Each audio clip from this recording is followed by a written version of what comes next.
Good morning. How are you today? Bob Vokes here for the Ghillie Glue. Just here on the banks of the Ottawa River. I know this is an invasive species, but it's a pretty flower. Anyway, we just want to talk about migration. We wanted to talk about the end of August, flowing into September, and all the changes and things that you can expect in your yard. This morning we had a fantastic visitor. We had a Northern Waterthrush show up this morning. Very briefly, it's stuck in. It reminds me of an ovenbird. If you kind of want to look them up and check out ovenbird and then the Northern Waterthrush. There's a Louisiana Waterthrush also. It's not here. Very rarely may come up to this area, but the Louisiana Waterthrush doesn't. But certainly the Northern Waterthrush is something that we have here. It's a migrant, comes here to nest, comes here to eat the bugs. It's part of the warbler family. Kind of an olivey greeny colored back. Very slight wing bars, streaks on its breast. The distincting feature is the streaks on its head. May have a yellow tinge to it, may not, depending on the color variation.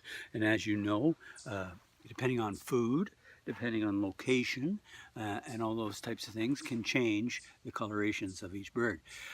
Also this morning, which is indicative of where we are in the fall, we had white-crowned sparrows show up again this morning.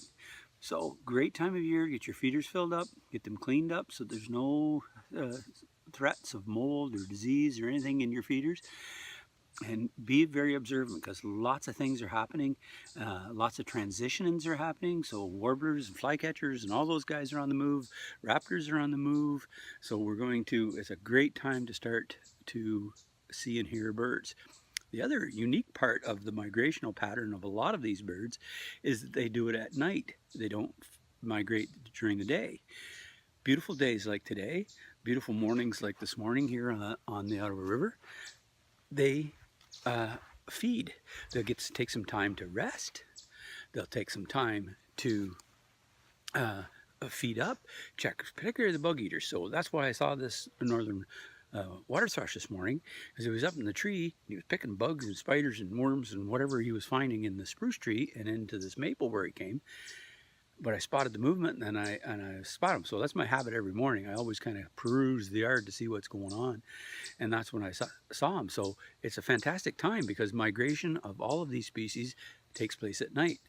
The other thing that you can do at night to be able to identify them and help improve your sighting skills by ear is stand outside on a very cool, crisp, clear night and listen, because particularly raptors, nighthawks, all those things will cluster together, flock together, and migrate together. And as they're going, often they have a series of calls that are identification calls saying, I'm over here, I'm over here, I'm here. And as they fly, you can hear them. So it's a fantastic time. Get the feeders filled up, get the feeders cleaned up, and get ready for winter because it's a coming. Have yourself a great day.